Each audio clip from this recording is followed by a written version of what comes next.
Well, hello, welcome to this episode of Coroner Talk. I'm so glad you decided to join us yet again for another episode. Whether you're new here, first-time listener, or whether you've been around a long time, I know you'll find a home here and you'll find the training that you're looking for. So I hope you're enjoying our series on infant death investigation. Remember, it's part of an ongoing online course that you can enroll in. That stuff's down in the show notes if you want some information on that. But these 3-episode series that we've been doing has really given a lot of information on some of the basics of infant death investigation and some of the things you need to look out for, some of the critical things you need to look out for. Today's episode is no different. Today we're going to talk about evidence collection, documentation, and what actually is evidence in an infant case. Evidence in an infant death or a child death is very much different than evidence in an adult death. So we're going to talk about what that is. What are some things that we need to collect? What are some things we need to look for when we have a child or infant that is dead where evidence is concerned? So if you're used to working adult cases, the evidence is much different. And so you really want to pay attention to this episode. So I have no other announcements. I have nothing else to bring to you other than this training. So let's get into that now. Adjust your earbuds, turn up those speakers, and hang on. It's now time for this week's featured conversation. All right, now let's take a look at identifying and collecting evidence. Understanding what evidence is and how to collect it and why to collect it is very important in any death case. But obviously, we're dealing with children here, and so there's going to be a few things a little different. So evidence in a child death case can be different. As I talked about early on in this course today, the way a child lives and dies is different than adult. And so the things that we might collect as evidence in an infant death or a child death can be very different than what we would in an adult. For instance, in a minute, we'll talk about bottles. We'll collect baby bottles and maybe some food jars, things like that. We wouldn't necessarily do that in an adult case unless we have reason to believe there was a poisoning or some type of anaphylactic shock or through an allergy or something like that. Normally, we don't collect the last meal or the cup or something that an adult used unless we have valid reasons to. In an infant, we want to always collect that in every infant death, and I'll explain why. So, understanding what is potential evidence is critical in these cases. We're going to talk about what potential evidence may be. We're going to talk about what testimonial versus physical, how to collect it, and some things around it to be sure that you understand some legalities about evidence. So first, let's talk about personal property versus evidence. Now, in every death case, you're going to have personal property and evidence, and they can mix. So personal property by definition is property on or near the body that belongs to the body or the decedent and can be returned to the next of kin. So maybe it's a blanket, maybe it's a pacifier, maybe there's a toy, maybe there's one of those teething necklaces. Something that can later on we determine is not evidence and we can return it to family. Well, then evidence. Evidence is any material that may contribute to the cause and manner of death and is considered an important supporting fact. All right, so if that teddy bear we determine has nothing to do with the cause of death, that can be returned. If, however, through our investigation, we determine or believe that teddy bear may have fell over onto the baby's face and caused asphyxiation, now it becomes evidence, okay? What is determined evidence depends on the type and manner of death we're investigating. So, personal property can be returned. Evidence is something that must be retained because it goes to cause and manner of death. That make sense? All right.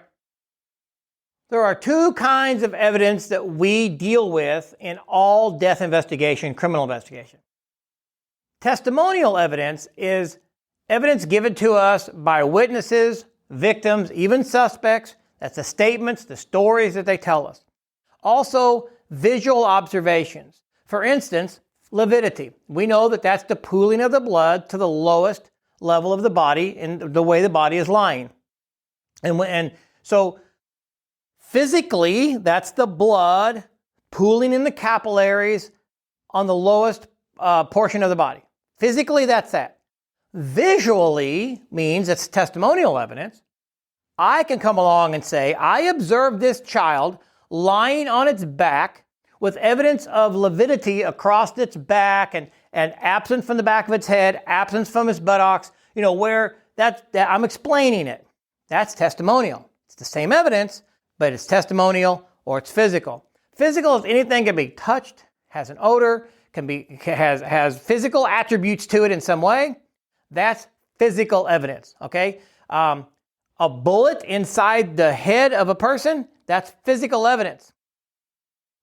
The investigator talking about what they see at the scene and the pathologist talking about the direction and trajectory that it entered and the damage that it caused is testimonial, but we're still talking about the same bullet, okay? Both of those are very important when it comes to death investigation. A word about chain of custody. Every item secured at the scene, whether it's personal property or evidence to be processed later, must be accounted for. What does that mean? Whether you're a police officer or whether you're a coroner or medical examiner. Now, police officers seem to have this almost right most of the time. Still yet, there are some chain of custody issues I see around the country and talk to people about police officers collecting evidence. But coroners and medical examiner investigators may also collect evidence. Sometimes, we allow the police to collect it or we ask them to collect it, but there are times that we have to collect it. There's times that maybe we find it during exam. Maybe we find it during autopsy. Maybe there's things that's connected to the body that we leave on the body until the investigation and or pathology is over with. But we have to collect that. Chain of custody says, I collected it, I'm signing for it, I packaged it, I've retained it correctly in my care or in a locker that only I have custody to, or in the evidence locker that only the evidence custodian has access to. Well, then that evidence is then taken out and transferred to someone else. That person then signs for it. There's a receipt for it. There's a documentation that, yes, now Sergeant Jones now has it. I signed it over to him. He signed to accept it. Now Sergeant Jones takes that, and then he secures it or does what he needs to do with it, right? That's chain of custody. So anybody that's been in contact with that, including the laboratories to do testing, they all sign for it. That's chain of custody. If that chain of custody is broken, if there is an amount of time that no one can testify that they knew it was secured and it was kept from the public, okay, or kept from other people, then that evidence can be called into question and be thrown out of court possibly because it could be tainted, okay? The most important piece of evidence in any death investigation is the body. Now, when you have a body, we're talking about infant, but let's talk about all for a second. Infants always get autopsies, or should always get autopsies. Children, the infants. But let's just think for a second about all bodies. The body is your most important piece of evidence, okay? If I have a gun laying beside the body, if there are no bullet holes in the body, then it doesn't mean anything, right? So what I find on the body is very, very crucial and important. So with that said, every body that is put into a body bag, especially those ones going to autopsy. Now, if you're just releasing them to a funeral home, let's say it's a natural death of an older person, or for some reason it's just going back to the morgue, it's going to get an external exam, you're releasing to a funeral home, it's always been in your care, custody, and control, then maybe what I'm about to say doesn't apply. But if you're going to send the body to pathology, to autopsy, it's going to be secured in a cooler for a while, it's going to be transported by another person or something like that, then that body bag needs to be locked. And you can buy little plastic body bag locks, they're not really body bag locks, but they're used for that. Little plastic locks with a number on them, and whenever you put the zippers together and lock it, then that number is recorded on your end. And then when the pathologist at autopsy opens that bag up, he'll document, that the zippers was locked with a blue tag with number 94925. Well, that matches what you locked it with. And by doing that, now we can prove that while it sat in the morgue for a day and then got transported to another facility for autopsy, that bag was never opened. If you can't prove that, then sexual assault evidence or possibly even drug evidence, certainly injuries, something like that, can be called into question. So if we're going to maintain chain of custody on a gun or a knife or a bullet, then we need to do that on the body as well. So when that infant or that child leaves you in a body bag, it needs to have a lock on it, and you need to take a photograph of that and record that in your notes, okay? So let's look at some evidence that's related to a child case. Anything on this screen here you can see can be potential evidence in a child case, but let's talk about each one of these for a moment. Of course, we have bedding. We have the bed itself. New modern cribs are built in such a way that they help prevent injury and death of children. If for some reason the parent is using their great aunt's crib from when she was a baby, well, they aren't built that way. So chances are the baby may have got his head between the rails, may have got his head down in the springs, something like that, and died. So if it's the bed itself, then that needs to be collected. The sleeping area, you could have blankets, you could have pillows, you could have stuffed animals. All of that is potential evidence, okay? Something about medication. Any medication that's found in the baby's area, whether it be prescription drugs or over-the-counter. For instance, we have over-the-counter meds here, children's cough medicine, right? Over-the-counter, buy it at Walmart. If that's in the baby area, you need to collect it. Well, let's say, for instance, you have some medication, prescription medication. Oh, wait a minute. This is grandpa's medication. Why is grandpa's medication in the nursery on the changing table? Well, grandpa might have been changing the baby and had his medication in his hand and set it down and then went and got the baby for whatever. If that medication is in what we call the baby's area, meaning there's a defined area such as a nursery, then this medication needs to be seized. Give a receipt to grandpa. Grandpa can go get a new prescription, okay? There's times we can take the medication, and if they're all the same, we can take 1 or 2 pills out for identification and leave the rest. That's possible if you document it that way. My point is, I need to know if this is in the baby's system, right? So if this medication is in grandpa's room, don't take it. If it's in the common area, like the kitchen cabinet, the bathroom, okay, don't bother with that because that's in common areas. I'm talking about things that are in the baby area. Also, though, let's say that this cough medicine is in the kitchen cabinet, in the Lazy Susan in the kitchen cabinet that to keep all medication. But during your investigation with the parents, you ask them, the baby's been sick, all the 72-hour thing like I talk about. Have you given the baby any medication? All that's on the SUDI form. You won't forget. And they said, well, you know what? He has had the sniffles, kind of coughing. We gave him the proper dose, but we gave him some infant cough medicine. Great. Can you go get that for me? I need to take that with me. Because he may have had an allergic reaction. There may be something else in that. So we need to take that. So if they say they gave him the baby the medicine, seize it. If it's in the baby area, then seize it. Bottles. So when we're looking at baby bottles, we can look at baby bottles or sippy cups, either way. So what we want to do is collect anything that we see that the baby has used. So if the sippy cup or the baby bottle, is clean in the cabinet, we don't need that. But let's say there's a bottle on the coffee table. There's a bottle on the baby's on mom's nightstand in bed. Let's say that there's a baby bottle that has rolled under the bed, or there's a baby bottle on the kitchen counter that's still got formula in it that hasn't been put in the sink yet.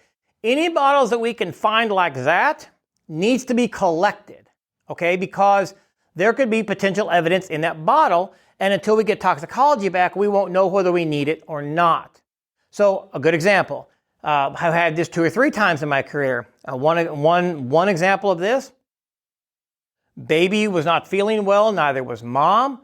Mom decided to give the baby a cap full of vodka in the baby bottle. The baby did drink the bottle, and mom found that the baby went to sleep. That's great, okay? Well, she did it again, and did it again. And so the baby slept, mom got some sleep. Babies, remember, babies do not live and die like adults. So where we could stand a little bit of vodka and it'll process through our system, a baby cannot. So the alcohol continued to build up in the baby's system to the point that the actual cause of death for the baby was alcohol toxicity. But by collecting those bottles, we collected them and stored them correctly, and I'll talk to you about that in a moment. Then whenever we got the alcohol toxicity results back, the fact that it had ethanol in its system is, number one, a red flag. That's a problem. But we were able to have multiple bottles that had alcohol present where we could prove and show that mom dosed the baby more than once. Now, once is one thing, multiple times is a greater thing, right? But by collecting those bottles and storing them, we were able to prove that, okay? At the time, now if we get toxicology back, or we get the pathology is done, toxicology is done, and the bottles mean nothing, they now become personal property. If your agency, prosecutors, whoever make those decisions, choose to give those bottles back and the parents want them, give them back. Has nothing to do with the case anymore, right? But in the meantime, we've stored them. Baby food jars. So in this case, we have baby food jars. You know, we got sweet potatoes here. We got, what is this here? Pears. I think we have some stew, some beef stew. So if they're opened, don't take them. I mean, if they're unopened, don't take them. But if they're open, let's say there's some in the trash that the baby ate last night. There are some on the counter or on the coffee table because mom was feeding the baby in the living room.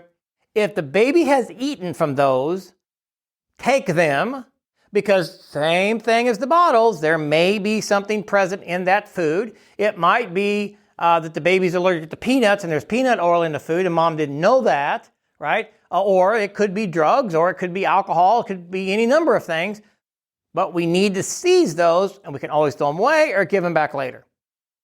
Diapers. Now, diapers are a thing that not only the diaper the baby have on, but if you can determine and locate some used diapers, maybe they're in a diaper stacker, maybe there's some in the, again, in the baby's room or in a trash can or something like that. Collect the diapers. You got bottles, but let's say you don't have bottles. Let's say you don't find any used bottles. They're all clean or you can't find any. You're having 2 or 3, 5, 10, 15 baby diapers. Now, you cannot get a quantitative result from a baby diaper as far as saying there's how much was in the baby's system, but let's say that you can have the diapers tested to find out if there's drugs or alcohol present in the urine. Diapers are made to where they pull the urine away from the child and hold it away from the child, right? Well, that little holding area, that can be tested to find out the presence of drugs and or alcohol. Not going to get a quantitative measure, but the fact that it's present is bad enough. Again, not just one diaper, but if you have multiples, okay? Now, back up a little bit to the baby food bottles and diapers and things like that. That has to be frozen, okay? Your evidence person is probably going to yell at you when you bring in a bunch of poopy diapers. But again, they can be stored in plastic. They can be double plastic and then put into a freezer. Baby bottles need to be frozen. Baby food jars need to be frozen, because once you freeze it, then you won't have the smell, and you'll also stop more degradation, decomposition of the product, mold, things like that. So freeze those baby bottles, baby food jars, and diapers, and they'll be fine. Just freeze them. If you need them, you have them for later testing. Thaw them out. The labs can test them. If not, then you can always throw them away later, and nothing is hurt and ruined, okay? If you just throw them on a shelf, for one thing, the diaper is going to stink to high heaven, but then the milk, anybody ever see a baby bottle, right, that fell under a couch and you didn't find it for 3 or 4 days? It is gross. So you want to prevent that, because then your evidence will be lost. Clothing. Anything the baby has on now, or anything that's been recently changed. And so if you can ask the parents that, or if there's clothes on the floor, we want to collect that. Maybe there's blood, maybe there's vomit, maybe there's other things on it. Collect that. And then anything that might have been used as a weapon. Remember the impression injuries? If we have an impression injury on a child, look around for things that might have made that mark, okay? Or anything that could have left a mark on a child. And then, lastly, anything that looks like it might be involved, and it's in the infant area, or an area that you know the infant has been in, collect it. If you think it might be involved, collect it. You can always give it back, but you can never return to get it and hold the same weight of evidence if allowed at all, okay? So anything you think might be involved, of course, take it. So collecting evidence. We want to photograph everything in place first. Photograph it before you move it, before you pick it up, photograph it, okay?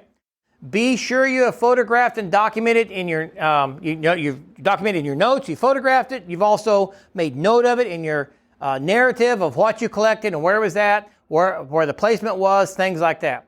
Also, if police or ambulance personnel has moved something, then you cannot put it back, right? So just have the photograph where it's at, and if the paramedics say, yes, I came in, and this was against the wall, the crib was against the wall, but to get to the baby, there's stuff on the floor, so we moved that stuff over, and then we moved the crib over and got to the baby. Okay, well, photograph the crib where it's at, and then document what the paramedics told you. If the paramedics undressed the baby and put the clothes on the floor, and then took the baby out to the rig, well, the clothes are on the floor, photograph them there. Just document that it was moved. And that's even in adult cases. If the ambulance or paramedics turns lights on or off or move furniture or something like that, document the change, okay? Don't try to put it back. If they move a gun, don't try to say, Mr. Paramedic, would you go put that gun back on the floor where you found it? Because first off, that is impossible, right? So just document the fact that where it's at now, this photograph it where it's at, and then document in your report, Paramedic Smith said he picked the gun up and set it on the dresser so it'd be out of the way. Okay, fine. I don't like that, but fine. But document it that way. Okay, every item and material of evidence collected must be identified, collected, and stored using proper methods. Can't get into this a whole lot in this course today, but understand by and large, most everything needs to be put into paper that could be wet or in some way degrade. Now, I talked about baby bottles and diapers going into plastic. That's because you're going to freeze them. So, one, for smell, and two, you're going to freeze them so you don't have to worry about them creating condensation and things like that. Now, you could put the baby bottles and the food jars in paper bags and freeze them. I assume that'd be okay. Not the diapers, for sure, because they can leak. But if you're freezing it, it doesn't have as big a problem as putting it just in dry storage. Putting it in dry storage, if it's wet and in plastic, that's going to cause a problem. And there are some things that you can use bottles for, or jars, or envelopes. Just kind of know what evidence goes into what type of packaging. That's important. Different evidence needs to be put in different packaging for transport. And of course, not doing so can cause you to lose the evidence because it can degrade. It can also just totally be destroyed. So the key factors about evidence. Chain of custody, number one, chain of custody. Proper packaging, number two, it must be in proper package. Number three, it must be properly documented through photographs and in your report. Those are the top three things. Otherwise, evidence will come into question and can be thrown out. And remember low card principle, okay? Every contact leaves a trace, and that includes you. Now, whether it be infant death or adult death, when you have in contact with something, you're going to leave a trace. Your fingerprints, if you're not wearing gloves. Your DNA, if you sneeze on a body. Hair can come off of you. Things like that. So depending on the case, depending on the situation, how much PPE you use will determine the case itself. You don't have to be in full PPE for every infant death. That's not what I'm saying. Just understand how you interact with the child. You could take evidence away. You could touch a child and there'd be a pubic hair in the child's diaper that belonged to an abuser, and but our interaction to it, we didn't check quick enough or soon enough, and all of a sudden now it's stuck to our glove. We don't know it. We now leave the baby, and that pubic hair is now gone. We take our gloves off and throw it away because we've pulled evidence off, or we put evidence on, right? That's a low card principle. So this graph here shows you pretty much crime scene, victim, physical evidence, offender, everything goes every different direction. And all that evidence can be cross-contaminated for sure. And then, of course, I want to mention the triangle approach to scene investigation. Every investigation, if you think about it in a triangle, the body being the most important at the top, and then you've got the scene, and you've got witness and history. So the body, we know what the body is. We've talked about it. Evidence on the body, things like that. The body is the most important piece of evidence. The scene is everything we collect at the scene or scenes that goes to cause and manner. Was it an unsafe condition? Was it a co-sleeping situation? Did the child fall off a barn loft, right? That's the scene. That's where this accident or injury happened, right? And everything around that will help us determine cause and manner.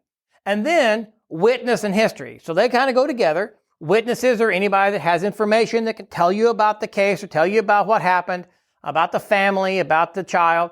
And then history. It goes with that because history is while you're talking to the family of witnesses, you're getting history. Not only the last 72 hours, but maybe all the way back to birth. What's the history of this child, the history of this infant or child, how far back you feel you need to go, that's in one corner. So witness history, the scene, and the body. And all three of them are equally important, okay? Maybe the body's more important, but obviously when you find things, injuries and stuff on the body, if you haven't worked a good scene investigation and you have no witness test conversations or history, sometimes those marks on the body really can't be determined to be any one thing or another because you haven't done the other two. So all three are very important. It's like a three-legged stool. If one leg is too short or missing, obviously that stool will not stand. So evidence is crucial to build your cause and manner, and obviously it's different than in adult cases. And you have to take all three, body, scene, and history, into account before you can say that your investigation, your scene investigation, is concluded. All right, I'm back with you on the other side of that training. Hope you enjoyed that. I know you had to get something positive out of that, and I hope that you now realize that evidence in a child case can be very much different and why it's very much different. It's going to help you in your investigations going forward. Now, we never want an infant death. We never want a child death. Obviously, we're going to have those at some points in our career, and remembering that evidence is different and what to look for is very vital. All right, so as I'm on my way out, I just want to remind you of the Death Investigator newsletter. If you have not already subscribed to that, you need to jump over to deathinvestigatormagazine.com and subscribe to that interactive newsletter. A lot of you already have. We've got lots and lots of people taking advantage of that, but maybe you're new here, or maybe you just haven't heard about it for a while, or you've been meaning to and just haven't got around to it. Get around to it. You're going to really, really love this publication. So remember, as I close every episode, find a way to be a blessing to someone in your life. Blessing to others will bring blessings back to you tenfold. And as we start the month of November, this is a month of thankfulness. So what are you thankful for? Who are you thankful for? And that may be the person that you want to bring some blessings to. Till next time, be safe. Thanks for listening to Coroner Talk, a DSPN media production. Visit our website at coronertalk.com. And be sure to like us on Facebook at facebook.com/coronertraining. 3617 1024 scene en route to morgue.